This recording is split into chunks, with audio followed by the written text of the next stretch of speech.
کیوں لوگ یہاں پہ کہتے ہیں کہ جو روحانیت ہے وہ ایک الگ مذہب ہے؟ جی بس انہوں نے ان سے کوئی پریکٹسز لی، مکس کر لیا، اور یہ ابھی بھی کسی فارم میں عرب میں پائی جاتی ہے۔ اگر آپ سعودی عرب میں جائیں تو تقریباً اسی شکل میں آپ کو کچھ لوگ ملیں گے پریکٹس کرتے ہوئے۔ ہمارا تیل سے بھرا ہوا ملک ہے، گیس سے میرے پاس فگرز ہیں اور ان لوگوں نے دیے ہیں جو ایک منٹ، پروفیشنل تیل اور گیس ہمارے پاس دونوں چیزیں بھرا ہیں۔ ہوا ہے، لیکن ہمارے پاس اللہ کے فضل سے اب پہلی دفعہ ہے، یا ضیاء صاحب آئے تھے ان کی مدد، یا آصم منیر صاحب آ گئے، تو ہمیں چاہیے کہ ان کو سپورٹ کریں۔ جو نیچے ہے نا حکومت اور سی ایس پیز گروپ، ان کو پتہ ہے کہ اگر تھوڑا سا سسٹم ٹھیک ہوا ہمارے گریبان پہ ہاتھ پڑے گا، یہ اس کے خلاف۔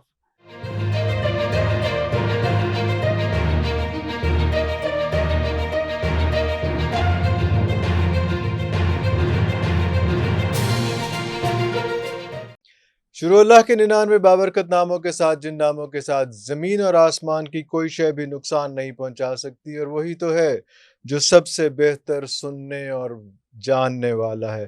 ویورز، آج ہمارے ساتھ ایک بہت امپورٹنٹ ہستی موجود ہیں، جو ایک رائٹر بھی ہیں، ایک اسپریچول ہیلر بھی ہیں، ایک جو ہے وہ ساتھ ساتھ جو ہے وہ ایک فلنتھراپسٹ بھی ان کو آپ کہہ سکتے ہیں، اس کے ساتھ موٹیویشنل اسپیکر بھی ہیں، اور سب سے بڑی بات جو ہے وہ یہ ہے کہ وہ ایک حاضر صوفی بھی ہیں۔ جی، میں بات کر رہا ہوں جناب قمر اقبال صوفی صاحب کی۔ سر، بہت شکریہ آپ کے ٹائم کا۔ سر، آپ خاص طور پہ چکوال سے یہاں تشریف لائے، بہت مہربانی۔ ویلکم عرفان صاحب۔ ارے بہت شکریہ سر۔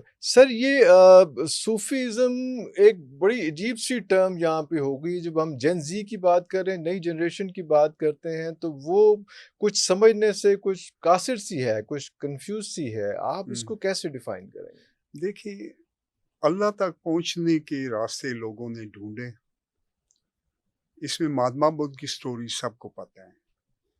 تو اسلام میں جب آئے تو انہوں نے مختلف پریکٹسز بھی اڈاپٹ کی، یہ مانتے نہیں ہیں۔ اچھا۔ جنید بغدادی کے ٹائم پہ ارے یہ واہ، آپ کو یاد ہوگا، ادھر منصور حلاج الحق کا نعرہ اللہ لگا رہے ہیں، اللہ، سبحانی معظم شانی وہ نعرہ لگا رہے ہیں، واہ واہ، اپنا باجی بستامی۔ تو یہ پریکٹسز مکس ہو جاتی تھی۔ جب عرب کی جو روحانیت عجم میں آتی تھی تو ان کی پریکٹسز وہ لے لیتے تھے، مانتے نہیں ہیں۔ ہوئے ابھی پاکستان میں جو مختلف گروپس ہیں، ان میں نقش بندی والے تقریباً اس پہ شریعہ پہ عمل کرتے ہیں، کیونکہ ایک روحانیت ہے۔ دین دیکھیں دو بڑی قیمتی چیزیں لے کے آیا ہے، ایک آئیڈیل انسان کی تیاری، اخلاقی، جسمانی، ذہنی، روحانی انسان کی تیاری، انسان کامل، جن میں آپ صلی اللہ علیہ وسلم بھی تھے، جو امی تھے، اور اس کے باوجود انہوں نے سپاسلار کیسے تھے۔ یہ گوروں نے اس پہ فلم بنائی، آپ حیران ہوں گے کہ کیسے اچھے سپاسلار تھے، کیسے اچھے تاجر تھے، اللہ کیسے اچھے دوست تھے۔ اللہ اکبر، حالانکہ آپ ایجوکیشن آپ کے پاس نہیں تھی، اللہ نے انہیں جو بھی دی، علم لدنی تھا، یا اللہ بذریعہ فرشتہ دیتا تھا اللہ کسی طرح اکبر۔ بھی۔ تو حضرت عمر بھی اس کی مثال تھے، حضرت شیخ عبد القادر جیلانی بڑے ذہین تھے، ان کا اصل پیغام ان لوگوں کو سمجھ ہی نہیں آیا، بڑا گہرا پیغام تھا۔ تو جتنی باتیں مائنڈ سائنس والے کہہ رہے ہیں تقریباً وہ کہہ چکے ہیں۔ میں مزے کی آپ کو بات بتاؤں، میں نے اپنی بک میں ان کا لکھا ہے اور ریفرنس دیا ہے ان تمام چیزوں کو۔ تو بس یہ آپ کوشش یہ کریں کہ قرآن کی شریعہ سے باہر نہ جائیں، کیونکہ الٹیمیٹ جو میسیج ہے، دیکھیں روحانیت ہندوؤں کے پاس موجود ہے، بدھسٹ کے پاس موجود ہے، اور ان کے پاس روحانی فلسفی پہ زیادہ کام ہو چکا ہے۔ بنیاد کنفیوز ہے لیکن موجود ہے۔ کیوں لوگ یہاں پہ کہتے ہیں کہ جو روحانیت ہے وہ ایک الگ مذہب ہے؟ جی بس انہوں نے ان سے کوئی پریکٹسز لی، مکس کر لیا۔ حالانکہ اگر آپ اس کو شریعہ میں لے ہیں، جو حضرت علی حجویری بھی جن داتا صاحب کہتے ہیں، انہوں نے کہا کہ شریعہ سے باہر نہ جائے، جنید بغدادی ان کو واپس لے آئے، ورنہ چلے گئے تھے لوگ باہر۔ اور اب بھی میں اس کوشش میں ہوں کہ جو قرآن سنت ہے اس کی روحانیت، اور یہ ابھی بھی کسی فارم میں عرب میں پائی جاتی ہے۔ اگر آپ سعودی عرب میں جائیں تو تقریباً اسی شکل میں آپ کو کچھ لوگ ملیں گے پریکٹس کرتے ہوئے، اور اچھے خاصے وہ روحانی پاورفل لوگ ہوتے ہیں۔ روحانی سنت کے اندر، قرآن اور سنت کے اندر ایک آئیڈیل انسان اور ایک آئیڈیل معاشرہ۔ اگر آپ کا آئیڈیل انسان بنے ہیں تو جو دوسرا فنکشن ہے آئیڈیل معاشرے کا، اس میں تمام مذہب ناکام ہوئے ہیں بری طرح۔ ناکام ہوا۔ جی آپ چاہے ہندوازم کو لے لیں، بری بات ہے کہ میں ان پہ اٹیک کر رہا ہوں، لیکن ذات پات ایک ظلم ہے، اچھوت کا کیا قصور ہے؟ غریب وہاں پیدا ہو گیا، ٹھیک ہے، شودر اور برہمن بیٹھے ہوئے ہیں اوپر، ہاں بالکل خود بالکل آپ بالکل جانتے ہیں بالکل ظلم بالکل ہے بالکل پیدائشی بنیادوں پہ، لیکن یہ عقل مند بندہ جو ہے وہ جج کر لے گا. جو کالوں کے ساتھ کرتے رہے، اب کالا صدر آ کے بن اب گیا امریکہ کا. بالکل تو بالکل بالکل یہ جو آئیڈیل معاشرہ ہے یہ صرف اسلام بنائے گا، اور اسلام کی توحید کی چھتری کے نیچے دنیا امن پائے گی. دنیا شیطانی انشاءاللہ چنگل میں ہے آج کل، انشاءاللہ. اور مسلمانوں نے ڈیوٹی دینی ہے مسلمانوں نے ڈیوٹی دینی ہے. اور یہ کون سے توڑنے مسلمانوں نے ڈیوٹی دینی ہے؟ کیا یہ ہوگا کہ غوث قطب ابدال آئیں گے، یا کون ہوگا، یا میں اور آپ بھی جو ہے کسی حد تک کوئی، آپ تو خیر نہیں، میرے جیسے لوگ بھی کچھ کر سکیں، آپ تو مطلب آپ جیسے خود لوگ بھی شامل ہوں گے اپنے اپنے لیول پہ، اپنی جگہ پہ. کام شروع ہو چکا ہے، اگلے 3-4 سالوں میں کافی سارا آ جائے گا. جو مجھے آگے پیچھے سے انفارمیشن ملتی ہے وہ میں آپ کو، لیکن یہ انفارمیشن آپ جٹ کا ریڈیو کی نہیں ہے. آپ کا آگے پیچھے والا ڈفرینٹ ہے نا، ہمارے آگے پیچھے والا، اس لیکن لیے یہ ہے وہ کہ زیادہ مناسب ہو دیکھیں اگر آپ کافی ساری اس کی چیزیں تشریح تھی، کریں. کافی ساری چیزیں تھیں جو اللہ بتا دیتے کہ فیوچر کا علم غیب اللہ جانتا ہے 100%، کیونکہ فیوچر چینج ہو رہا ہے. لیکن چینج ہو سچے خواب آتے ہیں آپ کو، اچھا اکثر ہر فیملی میں آتے ہیں، آپ نے شاید سنا ہوگا. تو اسی طرح آپ کو چیزیں محسوس کر لیتے ہیں جو 90-95% ٹھیک ہوتی ہیں. پتہ چل جاتا ہے بہت سی چیزوں کا، بس آپ تھوڑا سا منہ بند رکھیں. اور ٹھیک ہے، میں نے کافی ساری چیزیں بتائی تھی، کرونا کا بتایا تھا پہلے کہ دنیا پوری ڈری ہوئی تھی. میں نے کہا مت ڈرو، کچھ بھی نہیں ہوتا. اور میرا مذاق اڑایا گیا، اور میرے پہ بڑا کہتے ہیں آپ مروانا چاہتے ہیں لوگوں کو.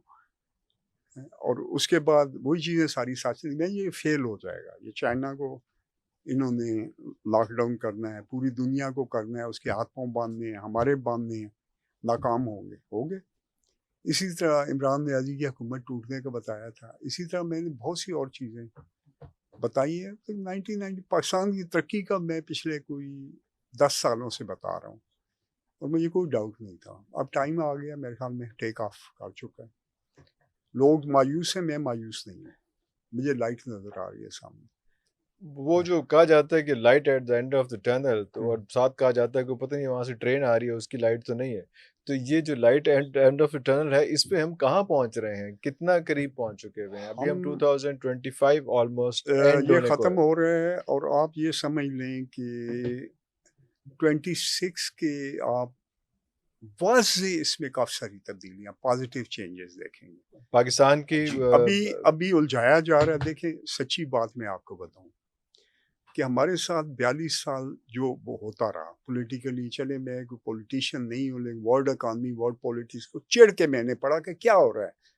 ہمارا تیل سے بھرا ہوا ملک ہے، گیس سے، میرے پاس فگرز ہیں اور ان لوگوں نے دیے ہیں جو ایک منٹ، تیل اور گیس ہمارے پاس دو چیزیں بھرا ہیں. ہوا ہے. اور آپ کے پاس سونا جو ہے وہ $25 ٹریلین آج تو 30 کا ہوگا. میں وہ فگر نہیں دے رہا ہوں جو فگر آپ کو، میرے پاس ایویڈنس ہیں کہ یہ چیزیں مختلف شکلوں میں آئیں. اب تیل کا آپ کہہ رہے ہیں، میرے ایک دوست تھا وہ گیا اس میں، مجھے ہالینڈ کا تھا، تو چکوال ملنے آیا. اس کو کسی نے کہا بھی یہ چکوال کے آ جاؤ، دوسرے شہر میں رہتا تھا، ہم ایک دوسرے نہیں جانتے تھے. مجھے کہتا ہے 1973 میں 74 میں شیل کے آفس میں گیا، تو وہاں انہوں نے گرین سائن لگا کے علاقے یعنی بتائے ہوئے تھے کہ کون سے میں کتنا تیل ہے. تو جو گاڑے سبز تھے ان میں بہت زیادہ، پاکستان بہت زیادہ تیل والا علاقہ ڈکلیئر ہوا تھا. چلیں یہ آپ چھوڑ دیں. یہ ایک، میں نے کہا یار اس کو یہ آپ فوٹو لا دو. 73 کی بات کر رہے جی ہیں؟ 73-74 کی. اس نے مجھے بتایا کہ اس وقت میں 13-14 سالوں کی، مجھے ملا تو آگے کی 92 میں تھا یا کچھ. پھر میں ہمارے ایک چودھری مزدور ہیں جو رائل پارک لکشمی چوک کے ساتھ میں، ان کے بھائی ہیں، وہ کر کے آئے ہیں ادھر سے اپنا، انہوں نے پی ایچ ڈی کیا جیولوجی میں. یہ کچھ چائنیز ان کو بلایا، کہتے ہیں اس ایریے میں کیا کیا جائے، تو فصلیں کیا ہیں لگائی جائیں. انہوں نے کہا نہیں یہ تیل سے بھرا ہوا ایریا ہے. انہوں نے کہا تھا، اور انہوں نے خاص کہا تھا کہ چکوال بہت زیادہ تیل ہے. انہوں نے کہا پاکستان میں بہت زیادہ تیل ہے. لیکن ہمارے ساتھ ٹریجڈی کیا ہوتی رہی جس کی وجہ سے عوام مایوس ہوئے کہ ہمارے جو دونوں پاور کے پلر تھے، ہمارا جو آرمی چیف تھا یہ 42 سال امریکہ لگاتا رہا، اور حکومت پہ آئی ایم ایف ڈنڈا لے کے کھڑی ہوتی تھی. آئی ایم ایف ایسی جڑیں کاٹتی ہے آپ کے کہ یہ، میں ہر روز نئی باتیں کوئی نہ نکالتا ہوں، لوگ بتاتے ہیں بھی یہ ہے.